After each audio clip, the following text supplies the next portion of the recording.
BXB. It's in the game!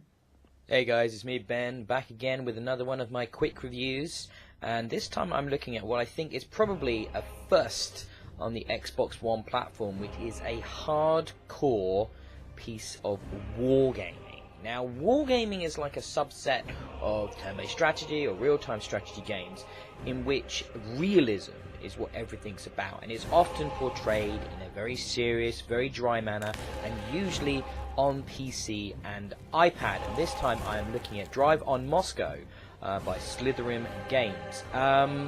Yep, it's those things. This is a dry, realistic take on a particular theatre of war within World War II, predominantly Axis attack on Moscow towards the end of World War II, in which you can either play as the Germans, the Nazis, or you can play as the Russians defending Moscow. And obviously, depending on who you pick and who you play as in the various different campaigns, which that sort of progress through slightly different time periods of the conflict, you will have different benefits and abilities. Now, for example, the Axis, the Germans, they start off with a very powerful army full of mechanized infantry and armored divisions, whereas the Russians have far more in the way of sort of scrappy light infantry and cavalry. They also have the ability to airdrop in paratroopers, and because it's like they have home field advantage in this conflict, they have reserves and they can resupply better into their forces, whereas the Germans obviously have to worry about supply lines a lot, especially when winter sets in, which is a big part of the gameplay, but they have a far better starting force.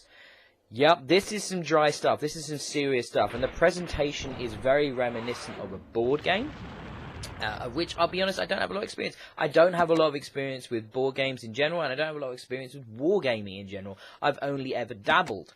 And I thought to myself when I was playing Drive on Moscow that this is serious stuff. This is a part of history, and I actually quite enjoy learning history and realistic elements of conflict from video games. And it's always great to see a genre represented on Xbox that isn't one we've maybe seen a lot before. However, I'm not sure this is the right place for Drive on Moscow. I actually found the controls a little bit difficult to get around. I didn't find it that easily to select units or particular territories, and then moving units from within sort of the different territorial sections into another was quite confusing. There's a lot of rules and a lot of explanation up front. I think the tutorial does quite a good job of explaining the mechanics of the game, though I didn't necessarily obviously pick up the depth from the game at the start. And this is quite a hard game. I found myself failing predominantly. It took me quite a few goes to even beat the first campaign, let alone the subsequent harder campaigns.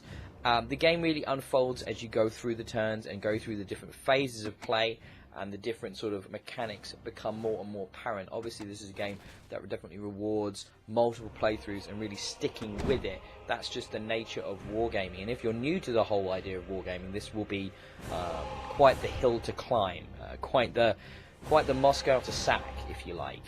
There is a lot going on here that is quite kind of obfuscated by the simple presentation. However, the historical setting, the somewhat dry presentation leads to the realism of the era. I liked reading the historical documents that are based around the conflict and based around the actual stages of the campaign.